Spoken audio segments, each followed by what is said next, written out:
Patron, ça vous gêne si je bouge? Oh, si ça me gênait, je peindrais des pommes. J'avais un ami peintre, pas loin d'ici, à Aix. Il se cachait pour fuir les modèles qui rôdaient autour de son atelier. Et il peignait quoi alors? Des pommes, justement. Et des mannequins en bois. Ça, je ne pourrai jamais. Moi, il me faut du vivant. Ce que j'aime, c'est la peau. Le velouté d'une peau de jeune fille. Bon, pour continuer, donc il a peint des quantités de café.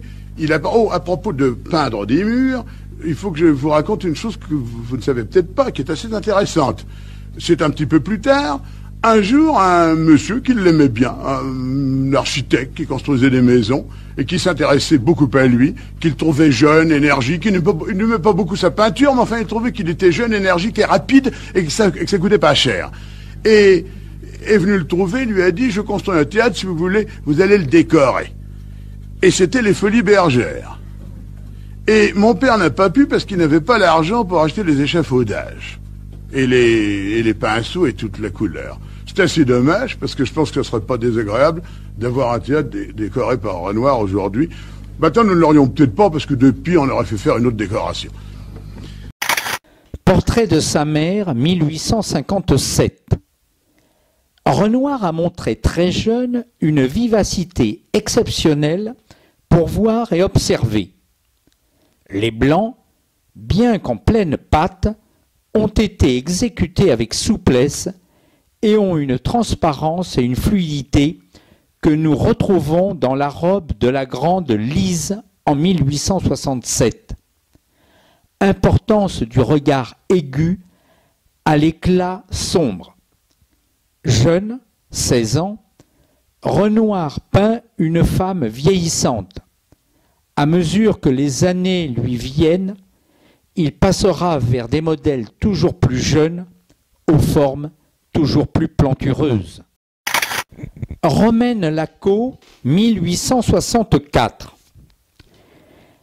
Extrême concentration de l'enfant qui, sous ses airs de petite infante bourgeoise, semble plonger dans quelques réflexions. Romaine, 9 ans, est la fille d'un fabricant de poterie de terre. Elle périra le 8 mars 1918 avec son mari et sa fille, victime d'un bombardement aérien. La fillette est resplendissante dans la claire lumière qui l'auréole.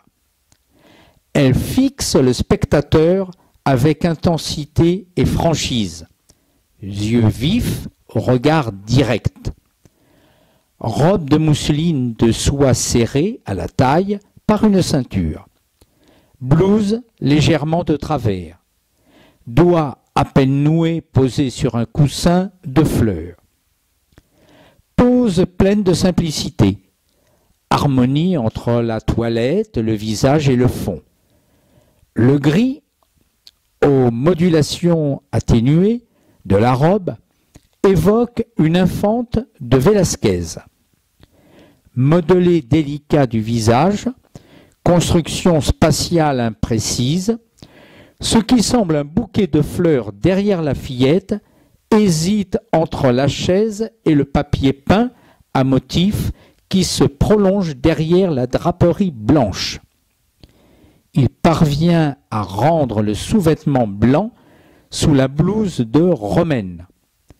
Il réussit à rendre la chair du bras droit à travers la manche de soie. Tableau d'une grande luminosité. Influence de Degas qui, au début des années 1860, a fait avec Renoir des copies au Louvre. Diane Chasseresse, 1867. C'est pour des raisons de convenance que la femme plantureuse est devenue une Diane. Je ne voulais rien faire de plus qu'une étude du nu, mais le tableau était considéré comme assez inconvenant. Aussi ai-je mis un arc dans la main du modèle et un daim à ses pieds. J'ai ajouté la peau d'un animal pour faire paraître sa nudité moins choquante, et le tableau devint une Diane. Tableau refusé au salon de 1867. Renoir s'est servi du couteau, ce qui est rare. À cette époque, l'artiste admirait le travail en pleine pâte et le réalisme de Courbet. C'est une œuvre d'atelier. L'éclairage du modèle est dur et la pose artificielle. Ton froid bleu-argent. Renoir peint de manière froide au début de sa carrière, pour aller plus tard au ton chaud. Sens prononcé des textures variées. Ciel doux uni, chair radieuse, rocher vigoureusement peint et large mouchetage épais du feuillage. Les tons froids s'échelonnent de l'angle supérieur gauche à l'angle droit, tandis que les tons chauds forment l'axe opposé. La bande de peau destinée à atténuer la nudité s'inscrit dans l'axe chaud, mais ces lignes suivent la direction froide. Ce tableau appartient à la peinture réaliste du XIXe siècle. Les fiancés, Lise ou la bohémienne, 1868. La jeune femme, dans un geste un rien comédien, s'accroche tendrement au bras du jeune homme, muni d'un haut de forme incongru à la campagne, et qui s'incline vers elle. Elle paraît guetter le signal du photographe. Le décor de verdure, un peu cotonneux, évoque la toile de fond employée à cette époque par les photographes. Double portrait de l'ami de Renoir, le peintre Alfred Sisley et de sa compagne. La compagne de Sisley, fille d'un officier d'infanterie tué en duel, était devenue modèle après la ruine de sa famille. Sisley, né à Paris de parents anglais, conserva toute sa vie sa nationalité britannique. Il avait fait la connaissance de Renoir dans l'atelier de Gleyre avant 1864. Alfred fut le compagnon de travail de Renoir à Marlotte. Influence de Courbet et de Basile, importance donnée à la robe de la femme, surface un peu cassante de l'étoffe et éclat vif du boléro. Composition où les corps s'inscrivent dans un vaste losange orienté de biais. Le gris du panier, jupe, et du pantalon rehausse l'éclat des tissus. Le blanc de la chemise et du gilet atténue l'insistance du noir. La position des corps établit des lignes brisées, croisées en diagonale. Vert clair en haut, sombre à droite et uniforme sur le gazon. Expression de tendresse sur le visage de l'homme. La Grenouillère, Moscou, 1869. La Grenouillère, à la fois guinguette et établissement de bain, se trouvait sur la rive de la Seine, non loin de Bougival, sur l'île de Croissy. C'était un endroit à la mode, le Trouville des bords de Seine. Sur une vieille péniche bien goudronnée, solidement amarrée, on a construit un baraquement en bois. On arrive à la maison flottante au moyen d'une série de ponts fort pittoresques, mais tout à fait primitifs. L'un part de l'île et s'appuie sur un petit îlot qui n'a guère plus d'une dizaine de mètres de superficie et au milieu duquel se dresse un arbre unique. De l'îlot, un autre pont conduit à l'établissement. Les bords de l'île sont garnis de canaux amarrés. Le 26 juillet 1869, Napoléon III et Eugénie y firent une visite. La foule est élégante, choisie, artistique et aristocratique. Mais Maupassant, 15 ans plus tard, il est vrai, parle de la cohue furieuse et hurlante, qui sue la bêtise, pue la canaillerie et la galanterie de bazar. Dans la version de Moscou, Renoir a peint les promeneurs sur la berge.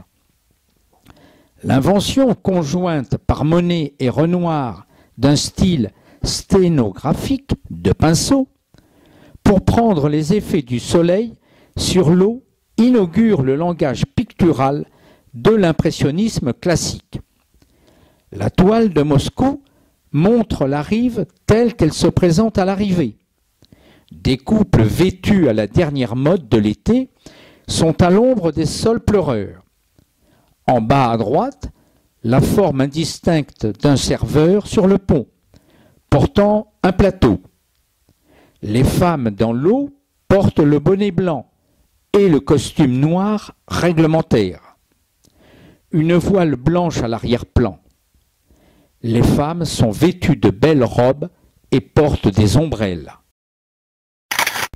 La Grenouillère, Stockholm, 1869. Dans la version de Stockholm, Renoir a peint l'îlot et la passerelle qui le relie à l'établissement proprement dit.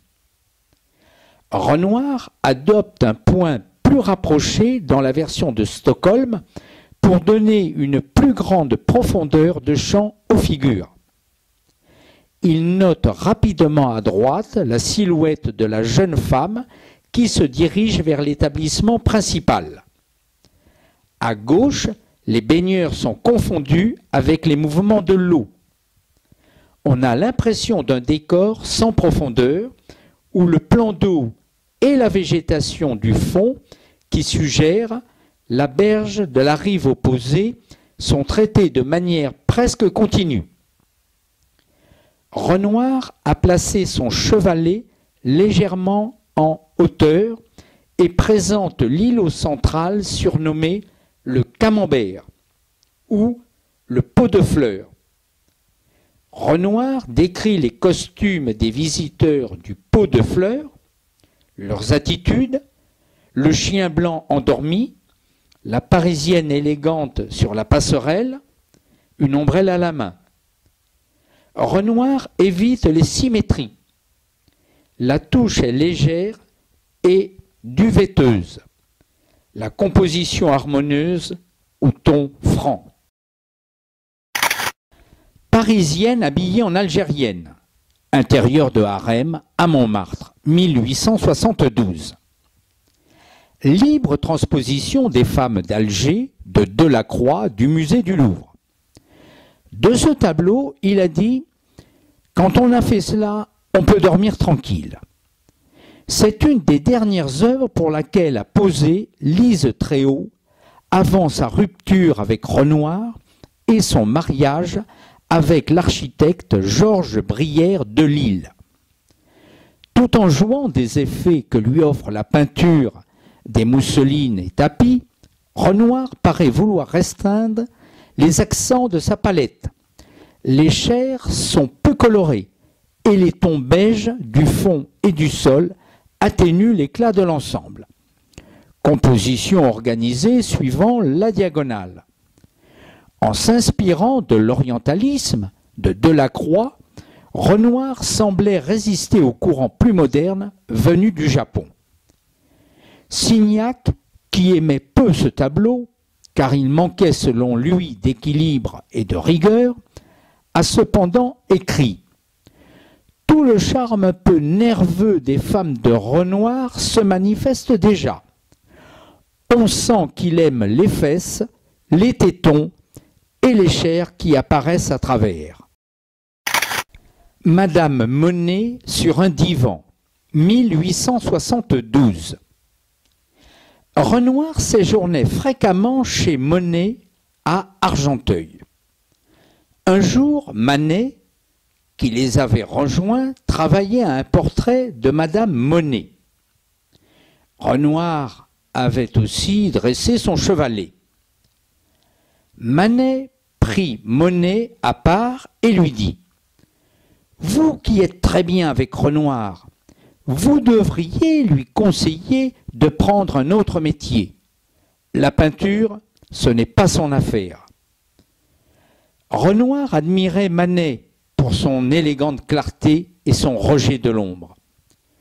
Ce tableau révèle la tentative de réduire la peinture à ce qui est saisissable dans un coup d'œil furtif. Madame Monet, nonchalamment étendue sur le divan, lève un instant les yeux de sa lecture. L'artiste note les principales formes et zones de couleur. Presque pas de modelé. Des contrastes de couleurs établissent les traits, la chevelure, les détails du costume. La silhouette coupe la toile en diagonale. La moitié supérieure représente succinctement des coussins et un mur. L'autre contient des détails esquissés et une couleur plus affirmée. Femme à l'ombrelle et enfant, 1874. Composition avec de grandes subtilités de ton qui doit beaucoup à la technique de Manet. La femme est Camille, l'épouse de Monet. Renoir a laissé les traits de la figure centrale dans un flou délicat. Harmonie d'ensemble obtenue par le contraste des tons sombres et des tons clairs modelés en fines couches superposées. Renoir fait passer le sentiment d'une relation humaine dans un coin de campagne baigné de lumière. Femme à demi allongée et placée en diagonale et occupant presque toute la surface du tableau. Elle fait face au spectateur, mais son regard s'en détourne légèrement. Sa robe blanche concentre la lumière du soleil. La femme se fond dans le paysage tout en conservant un brin d'élégance à la mode. Le jeune enfant part explorer le monde. La jeune femme est sereine dans l'environnement naturel. Renoir montre souvent des images de femmes en accord avec la nature. Les ombres bleutées de la robe blanche et les petits souliers qui dépassent rappellent Manet. La Seine à Argenteuil, 1874. Sujet traité également par Monet. Renoir se rapproche de Monet en fragmentant plus qu'à l'ordinaire les touches destinées à rendre les reflets colorés sur l'eau. La facture plus floue de Renoir rend les ombres chatoyantes alors que Monet joue des faits d'opposition plus tranchés. Monet réside à Argenteuil depuis décembre 1871 et Renoir est venu peindre à ses côtés. Les mains dans les poches, l'homme coiffé d'un chapeau et portant une veste semble minuscule à côté du phoque triangulaire. Il semble en conversation avec le marin du voilier. Le phoque faceille doucement.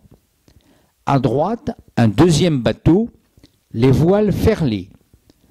On voit peu de monde, sauf les canards du premier plan. La scène de Renoir est plus spontanée, voire chaotique que celle de Monet, manifestation précoce de son credo de l'irrégularité. En faisant voir une rivière étincelante de mouvements et de reflets du soleil, Renoir semble vouloir faire encore plus Monet que Monet. Nous n'assistons pas à une régate car l'été levant était insuffisant. Ce tableau fut acheté 100 francs par Durand-Ruel et resta 50 années dans son stock. Autoportrait 1875. Rude autoportrait. Le peintre regarde au-delà du spectateur avec intensité. Renoir, considérant ce portrait comme une esquisse, l'avait jeté dans la poubelle. M. Choquet lui demanda de la lui laisser prendre. Quelques jours après, il lui apporte 1000 francs car un amateur s'était emballé pour cette toile. Audace de la touche, un critique a écrit « Tacheté comme un jaguar et intransigeance de l'expression. Mise en page élégante. Une photographie de la même année authentifie le portrait. Front dégarni sous les cheveux, barbe et moustache hérissées, taillées à la hâte, col amidonné et costume de bonne coupe. Cravate lavalière qu'il portera jusque dans sa vieillesse. Un biographe qui a connu Renoir dans les années 1870 parle de son visage sérieux, sillonné de rides, sa barbe courte et rude qui le faisait paraître un peu plus que son âge. Edmond, son jeune frère, évoquera en 1879 l'air pensif, songeur, sombre, l'œil perdu de son aîné. Les amoureux, 1875. Bien que situant la scène en plein air, Renoir conserve une certaine modération dans la représentation du jeu de la lumière sur les figures. La jeune femme est l'actrice Henriette Henriot, qui a souvent posé pour Renoir à cette époque. Par rapport à la promenade, l'insertion de figures humaines dans le dialogue entre la lumière et les couleurs d'un paysage est traitée dans des tons adoucis et plus flous. À remarquer la gracieuse nature morte d'épis de blé et de fleurs des champs du premier plan à droite. Torse, effet de soleil 1875. À propos de ce tableau, le critique du Figaro écrivait « Essayez donc d'expliquer à M. Renoir que le torse d'une femme n'est pas un amas de chair en décomposition, avec des taches vertes, violacées, qui dénotent l'état de complète putréfaction dans un cadavre. L'audace du cadrage, légèrement décentré, de la figure sur un fond par endroits tout à fait abstrait, souligne la liberté du rendu des taches de lumière, filtrant à travers une frondaison sur la peau nue du modèle. Le visage, aux traits flous, accentue la déshumanisation du modèle, traité comme un objet. Le modèle est Anna, 19 ans. Elle mourra à 23 ans. Le thème du tableau est la rondeur. Masse sphérique des hanches et du ventre, des seins, des épaules, de la tête et des rondeurs des bras et du cou. Pour éviter toute diversion à cette plénitude, Renoir a éliminé les surfaces marquantes, les bouts des seins et le nombril. La jeune fille fait partie de la nature, seul le bracelet et la bague apportent une note de vanité féminine. Madame Henriot, 1876. Vision aérienne d'une personnalité tout en conservant sa présence, sa chaleur et son humanité. Gamme atmosphérique diffuse, opalescente. Renoir donne de la fluidité à la légèreté bleuie de l'ensemble. La lumière culmine au niveau de la tête. La masse nettement sombre des cheveux et l'éclat scintillant des yeux assurent la prédominance du visage. La délicieuse couleur de porcelaine, sans ombre, de la peau et l'importance frappante des yeux confèrent à l'expression du visage une harmonie sereine. Le modèle est Madame Henriot, actrice de la Comédie Française, qui posa souvent pour Renoir à l'époque. Elle connut un succès modeste comme vedette de vaudeville. Sa fille, Jeanne, périra asphyxiée à 21 ans dans l'incendie qui ravagea la Comédie Française en mars 1900. Grande adresse dans le traitement de la soie et de la gaze. L'artiste décrit avec volupté les yeux bleus foncés et les lèvres rouges de son modèle. Des aplats de pâte dans le blanc du corsage recréent les effets de la lumière ambiante. Renoir peint avec une économie de moyens, des blancs sur blancs. Il dira à Vollard « C'est joliment difficile, mais rien n'est plus excitant à peindre, ni d'un plus joli effet. » Autoportrait à 35 ans, 1876. Un Renoir juvénile faisant moins que ses 35 ans se tourne pour jeter au spectateur un regard timide et quasi triste. Renoir a travaillé les contours de sa figure au moyen de généreuses touches de gris, de garance et de bleu de cobalt. Petit chapeau rendu par un riche accord de bleu et de noir. Les traits sont quelque peu idéalisés. Le visage est plus doux, plus plein. Cet autoportrait laisse deviner la réticence de l'artiste. Il était réservé, timide, ayant horreur instinctive de tout ce qui pouvait le mettre en évidence. Toutefois, l'immersion dans le travail a le don de lui faire perdre toute timidité. Si on voulait voir son visage s'illuminer ou l'entendre chantonner, il fallait le surprendre en train de travailler. Femme à l'ombrelle dans un jardin, 1876. En 1875, Renoir loue un second atelier rue de Cortot, dans une maison entourée d'un grand jardin au cœur de Montmartre. Il venait de recevoir 1200 francs pour le portrait d'une dame qui couvrait le loyer d'une année entière.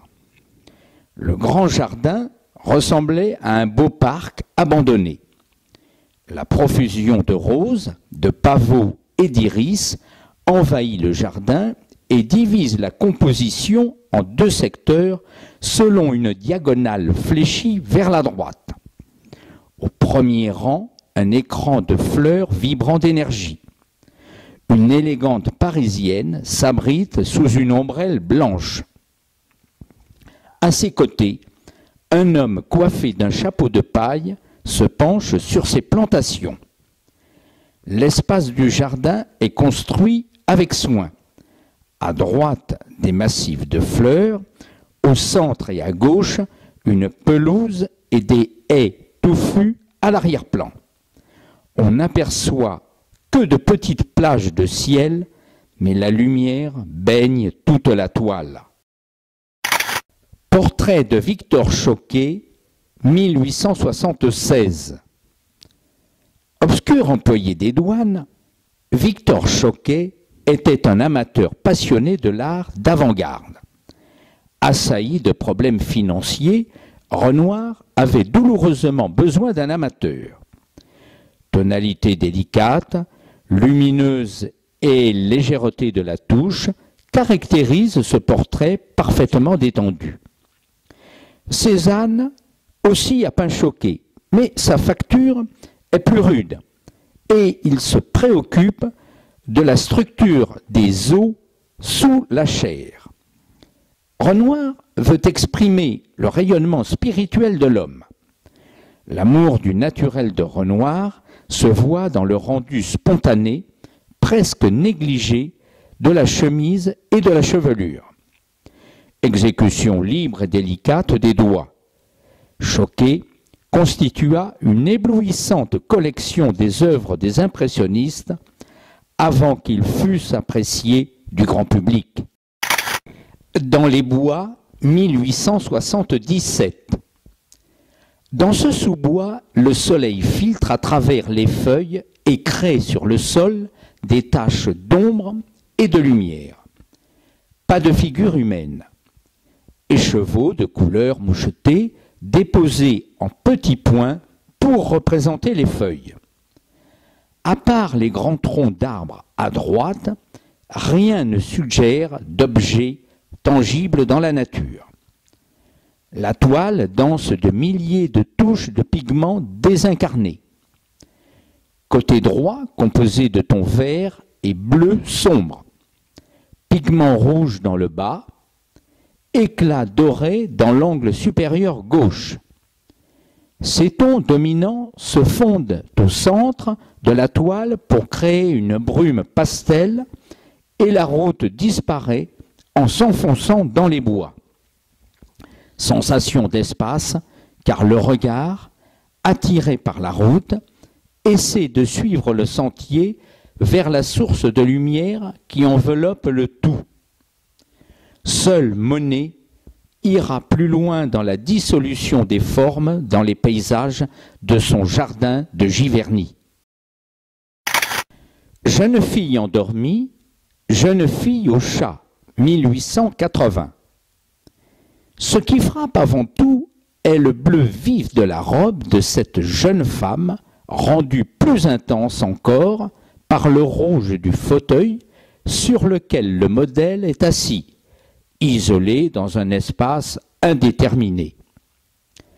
Le modèle est Angèle, une gamine de Montmartre délurée, parlant argot, qui gardait l'illusion d'être une petite fille bien sage parce qu'elle habitait chez sa mère, même si elle découchait plusieurs fois par semaine.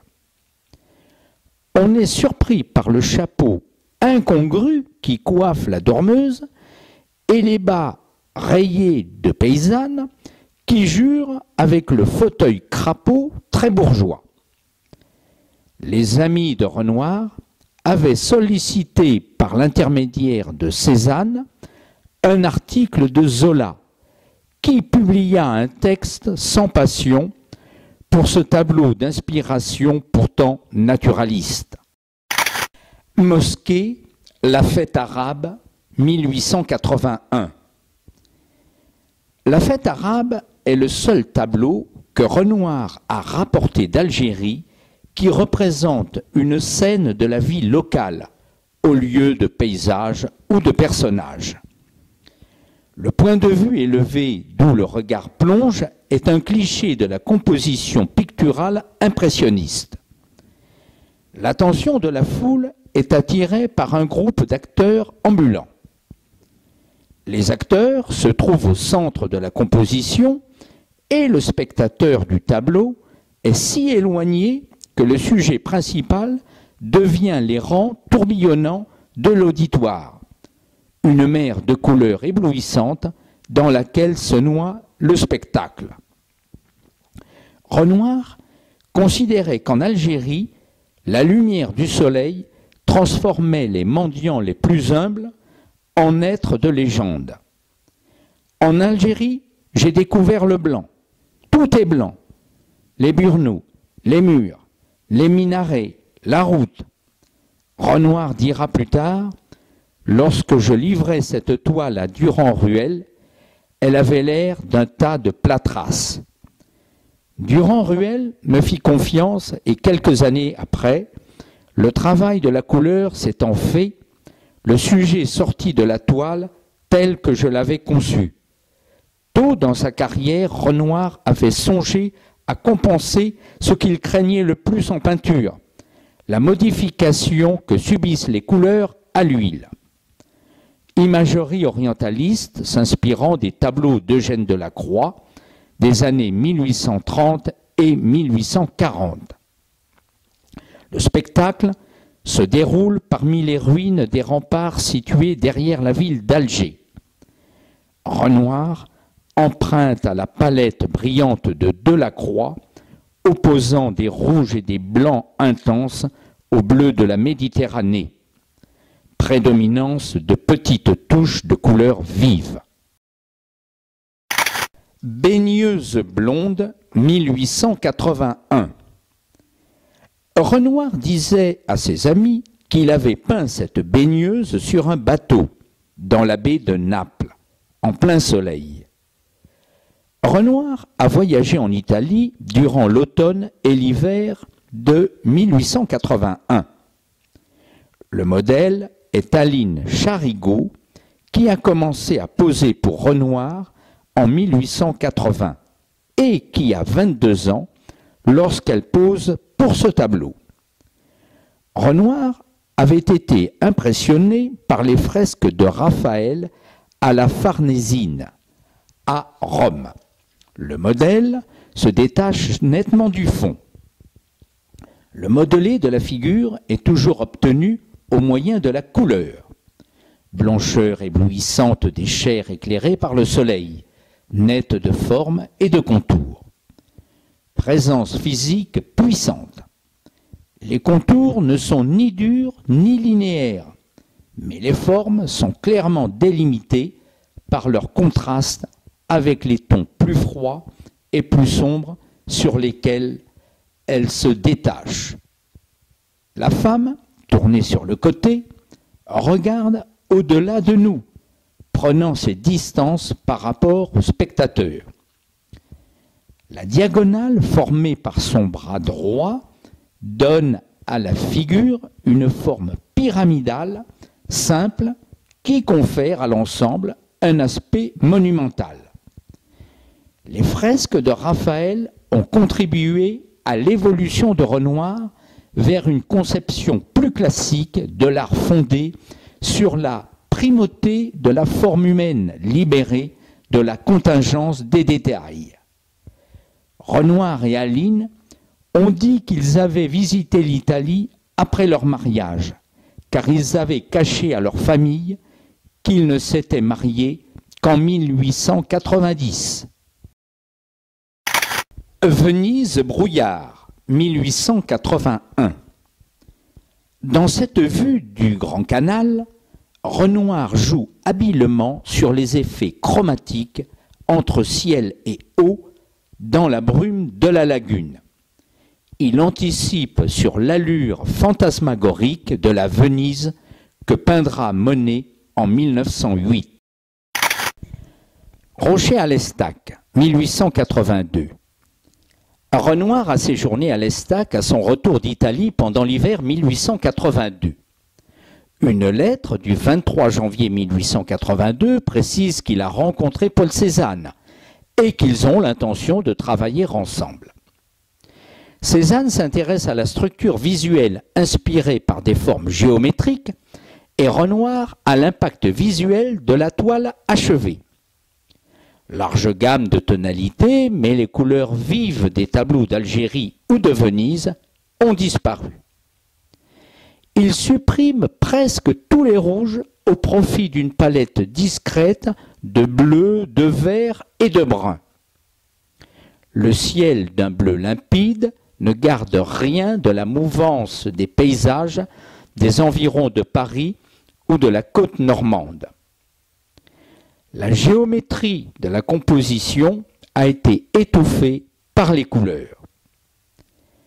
Renoir à l'Estaque est tombé malade d'une pneumonie et a été soigné par Cézanne. Il écrit « C'est certainement le plus beau pays du monde et pas encore habité. J'ai ici la campagne, la vraie, à ma porte. » Les rehauts de lumière sur les rochers qui se découpent sur le ciel bleu et plat donnent une structure claire à la composition avec les sommets vus de front. La couleur est nuancée et la facture est moelleuse et variée. Différents verts des feuillages. Les bleus servent à suggérer les ombres portées. Taches rouge-orange sur les lumières du terrain. Sur la pente herbeuse à gauche et sur l'arbre au-dessus, les coups de brosse obliques et parallèles font écho à la touche constructive de Cézanne. Jeune garçon sur la plage d'Yport, 1883. En août 1883, Renoir se rend à Yport, sur la côte normande, pour exécuter les portraits des enfants d'Alfred Nunn, maire de la ville. Le 21 août, il écrit à un ami qu'il est occupé des moutards qui me font enrager. Lui qui a la réputation de s'attarder à table, se plaint de la vie mondaine de ses amis, car chez eux, on reste toute la journée à table. Robert Nunn a 10 ans. Fièrement campé dans son costume de marin bleu vif, la main sur la hanche tel un jeune prince hautain, le garçon dévisage le spectateur avec un aplomb surprenant pour son âge. Robert tourne le dos à la mer. Les falaises luisent dans le soleil. Robert se détache sur un fond de mer et de marécage. Le visage est peint dans un style détaillé et descriptif. Renoir suggère les jeux de lumière sur l'eau, les marées et les lointaines falaises lumineuses. Le pompon rouge est repris par des accents de même teinte sur le sol, des notes jaune vif dans l'eau et sur les falaises reprennent l'encre finement brodée sur la manche. Après son voyage en Italie, Renoir cherche à donner une apparence sculpturale à ses sujets en accentuant le décalage entre les styles employés pour le premier plan et pour le fond. Renoir crée un contraste entre le premier et l'arrière-plan qui capte notre attention. Enfant au bord de la mer, 1883. Début septembre 1883, Renoir part pour Jersey avec sa compagne Aline Charigot et leur ami Paul Lotte. Et de là, ils se rendent à Guernesey pour voir le rocher sur lequel a gémi pendant 18 ans le grand poète. Il écrit « On se croirait beaucoup plus dans un paysage de Watteau que dans la réalité. » Il aime la beauté sauvage du site et les joies de la mer dans une ambiance décontractée. La facture tourbillonnante évoque le déferlement des vagues sur les rochers. Des jeunes filles en chapeau de paille bavardent. En travaillant sur le motif, Renoir a saisi les personnages dans l'animation des jeux de lumière. C'est une œuvre fondamentalement impressionniste. Jeune fille avec un chapeau de paille, 1884. À son retour d'Italie, Renoir tourne son regard vers une nouvelle discipline de dessin dans la tradition des grands Italiens. Le modelé ferme et le graphisme méticuleux du visage lisse, rebondi et solide comme une pomme à la peau tendue, exprime ce nouveau regard. Nous retrouverons la main droite tenant la chevelure. Le bras gauche ne semble être qu'une ébauche. Les tons dorés du chapeau font contraste avec les tons bleus du fond. Jeune fille avec un chapeau de paille, 1884. Renoir rivalise avec les plus grands peintres classiques. Sobriété presque géométrique des contours, volume dense et contenu, forme massive et compacte. Mais Renoir reste un coloriste et c'est par des gradations subtiles de teintes chaudes et froides qu'il donne l'impression de rondeur et d'une ample lumière.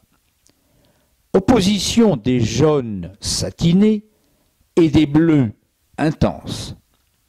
Les tons dorés du chapeau de paille donnent de l'éclat par leur contraste avec les bleus du fond. Riche brun chaud de la chevelure soyeuse cascadant par-dessus les épaules pour définir la pyramide de la silhouette. Ligne finie dans le traitement de la robe. Après-midi des enfants à Vargemont, 1884. Ce tableau représente l'intérieur de la maison de campagne de Bérard, à Vargemont, près de Dieppe. Ces trois filles, Marthe, 14 ans, assise à droite, Marguerite, 10 ans, assise à gauche, Lucie, 4 ans, debout. Tableau monumental par sa forme et paisible par son atmosphère, sans allusion à l'espièglerie des enfants. Ce tableau rivalise avec le portrait de Madame Charpentier et ses enfants, mais ici, les enfants Bérard occupent toute la scène dans l'intérieur simple de Vargemont. La sœur aînée ne préside pas, elle continue de coudre, indifférente aux prévenances de la petite Lucie avec sa poupée. Les enfants sont disposés en frise dans l'espace sans profondeur du premier plan, sans qu'il y ait de centre proprement dit. Composition équilibrée grâce aux figures établies de chaque côté. Les têtes s'inscrivent dans le système de lignes créé par les meubles, les fenêtres et les panneaux du mur. Le contraste des couleurs prédomine.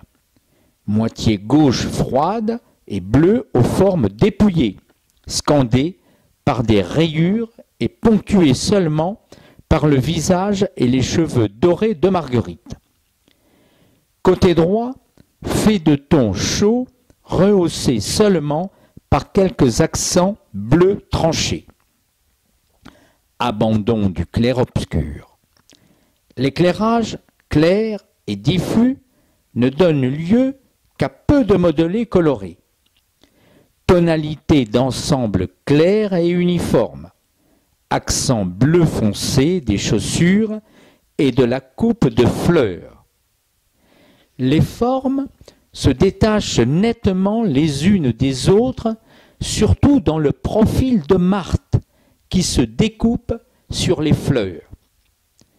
La touche opaque définit discrètement les formes sans donner de l'animation à la surface picturale.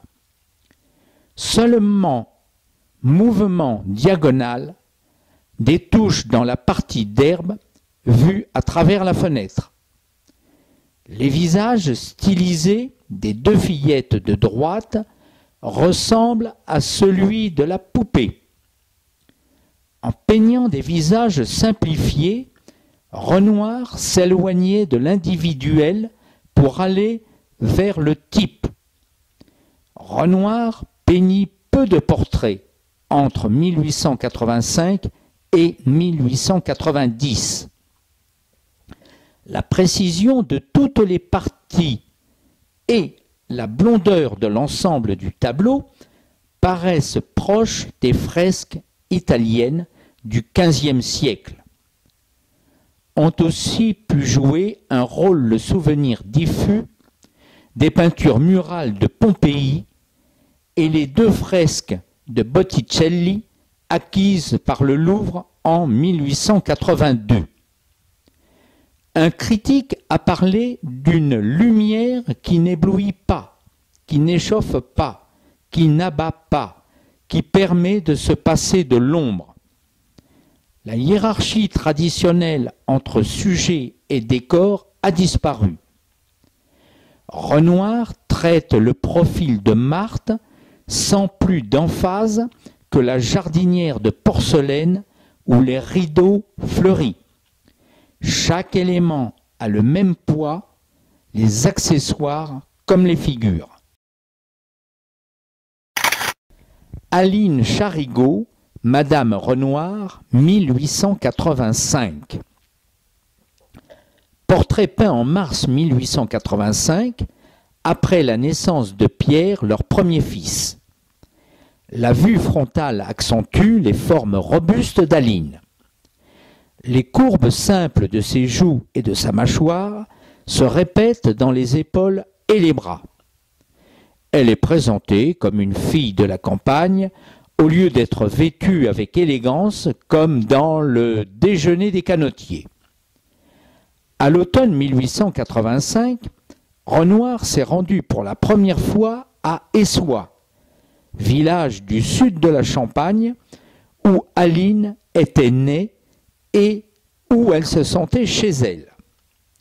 Des bleus et des jaunes clairs dominent la composition, qui est affermie par le bleu foncé des yeux et de la jupe et par les jaunes et les bleus foncés du chapeau et des cheveux. Les chaudes nuances de la chair ainsi que la rose du chapeau fournissent une note colorée.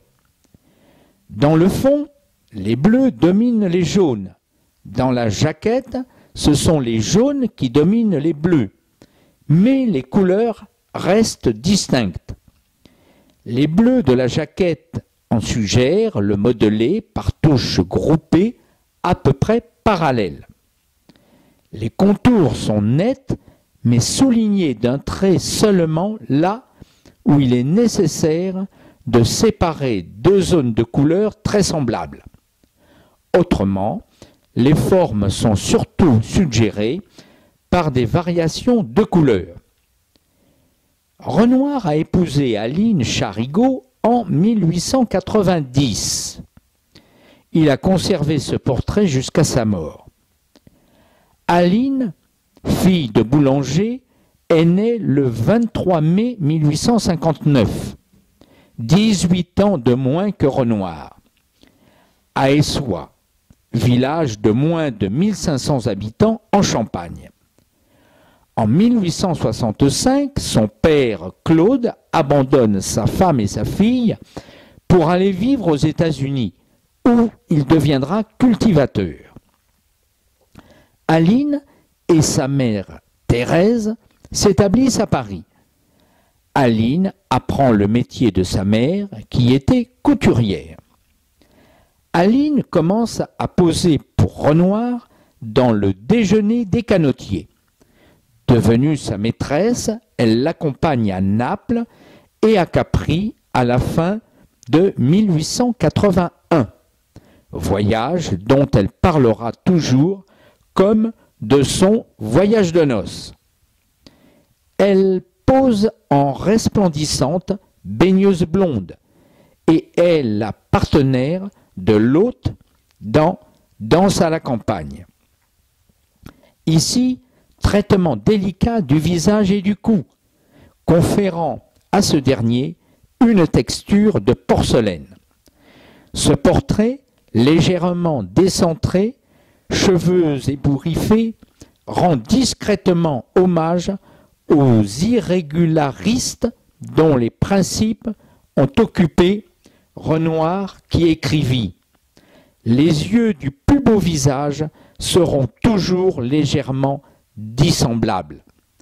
Aucun nez ne se trouve exactement placé au-dessus du milieu de la bouche. » Aline, qu'il épousera le 14 avril 1890, apparaît comme une campagnarde rayonnante de santé, vêtue simplement, les joues rougies par l'air frais. Julie Manet admirera la simplicité et la bonne humeur de cette femme, franchement grosse et paysanne.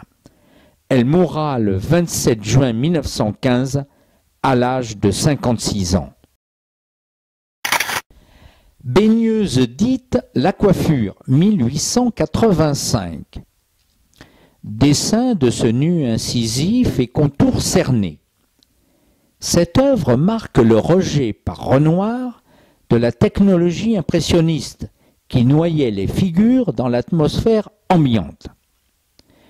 Contour non défini par une ligne mais nettement différencié du fond par les contrastes de couleurs et la matière de la peinture. Seulement, autour des fesses et du ventre, une ligne délicate bleue pour les délimiter.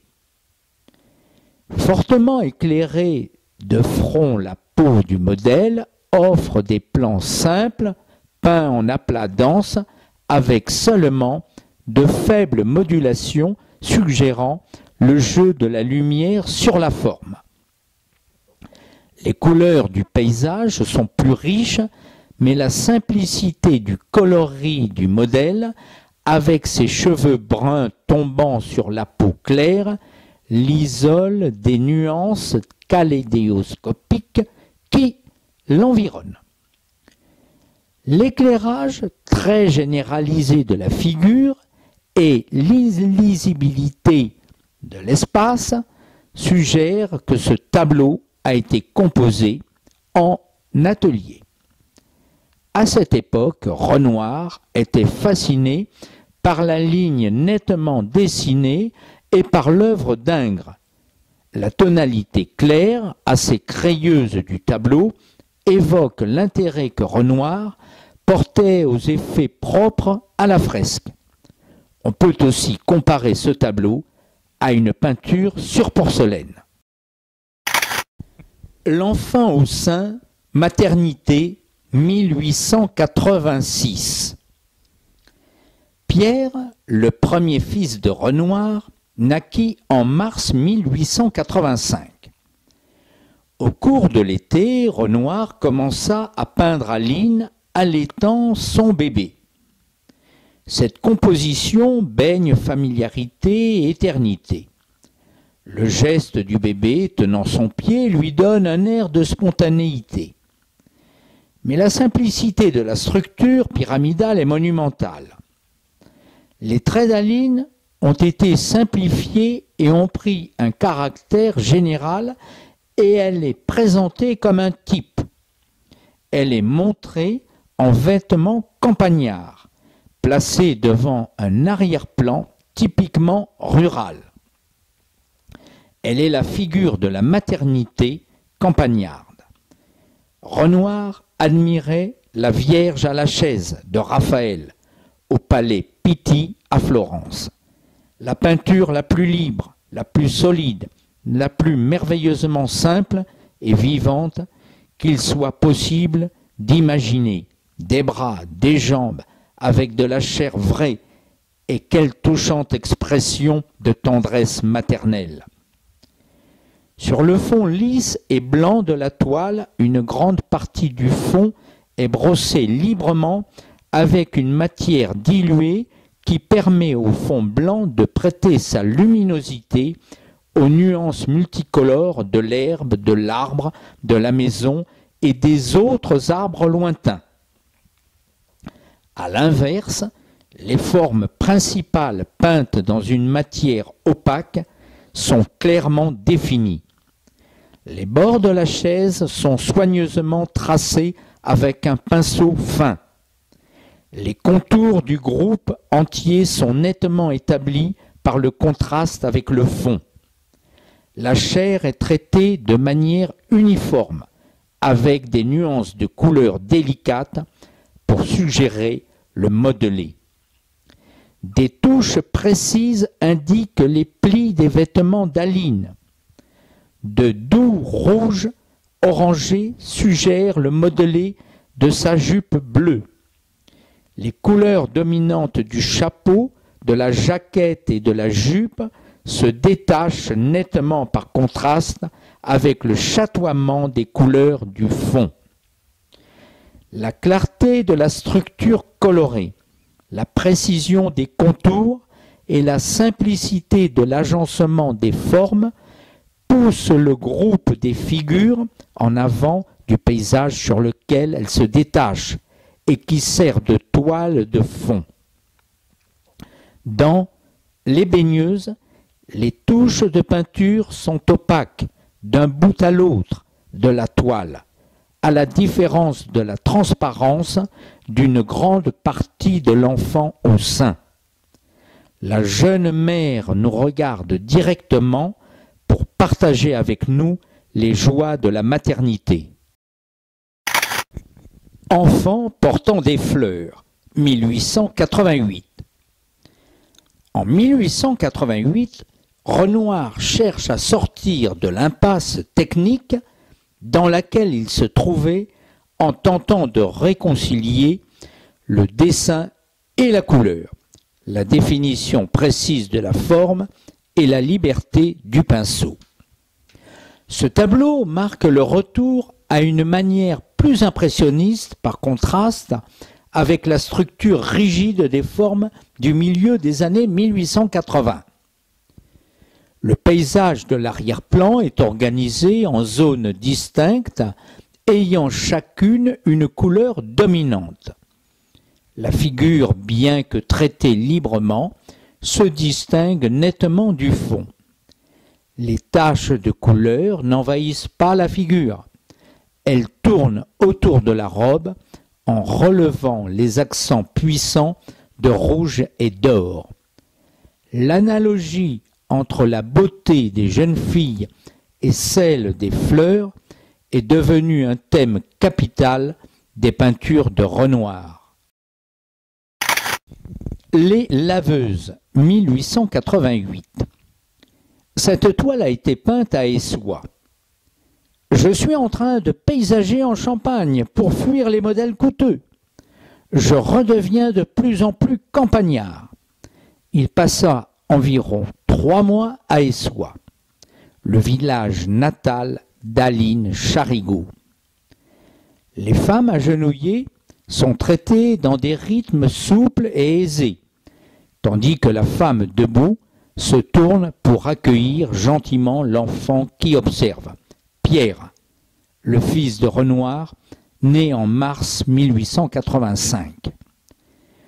Pour Renoir, la campagne est un lieu de relations sociales, faciles et naturelles et de saines occupations. Renoir disait à son fils, Jean, « Le meilleur pour une femme, c'est de se baisser pour nettoyer le plancher, allumer le feu ou faire la lessive. Leur ventre a besoin de ces mouvements. » L'arrière-plan est en grande partie traité au moyen de touches à peu près parallèles, mais par leur rythme onduleux, elles ne sont pas rigides. La couleur lumineuse se tient dans des tons pastels avec des contrastes accentués entre les tons chauds et les tons froids. Des accents rouge-orange confèrent une note générale chaude. Le modèle des figures est soigneusement suggéré. Des touches fluides suivent la direction des plis des vêtements. Le fond est plus l'archétype d'un décor champêtre que la représentation d'un lieu particulier. Ce tableau a été exécuté à l'atelier et non en plein air. Renoir, à propos de ce tableau, « J'ai repris, pour ne plus la quitter, l'ancienne peinture douce et légère. Ce tableau évoque la peinture française du XVIIIe siècle par la souplesse avec laquelle la touche crée les formes, l'arrière-plan lumineux de caractère assez général, son atmosphère pastorale idyllique. » Après le bain, 1888. On reprochait à Renoir de peindre des nus. Il répondit « On ne s'est pas fait faute de me dire que ce n'était pas cela qu'il fallait aimer, que Boucher, ce n'était qu'un décorateur. Boucher est l'un des peintres qui ont le mieux compris le corps de la femme. Un peintre qui a le sentiment des tétons et des fesses est un homme sauvé. » Renoir voulait célébrer la merveille de la forme féminine. Pour lui, la nudité de la femme est l'œuvre de Dieu. Dans ce tableau préfigure son style futur, sculptural et monumental. On découvre une chaleur jaillie de la plénitude, de la couleur, de l'adoucissement des contours et de l'épanouissement complet des formes. Nulle trace dans ce tableau de relation personnelle entre le peintre et son modèle. Jeune fille s'essuyant les pieds, 1888. Ce tableau montre la palette arc-en-ciel de Renoir. riche orchestration de la gamme entière des couleurs. Luxuriance veloutée des nuances de jaune, de rouge, de vert et de bleu. Effet de lumière somptueuse et modulée. Le long des courbes d'un ruisseau, Renoir a placé sa créature épanouie, rayonnante de beauté charnelle. Renoir imprègne de grandeur un geste insignifiant dans une pose naturelle. Expression douce et sereine du visage. Le désordre des vêtements laisse entrevoir les charmes délicieux du corps. Toile pleine de fraîcheur et de charme.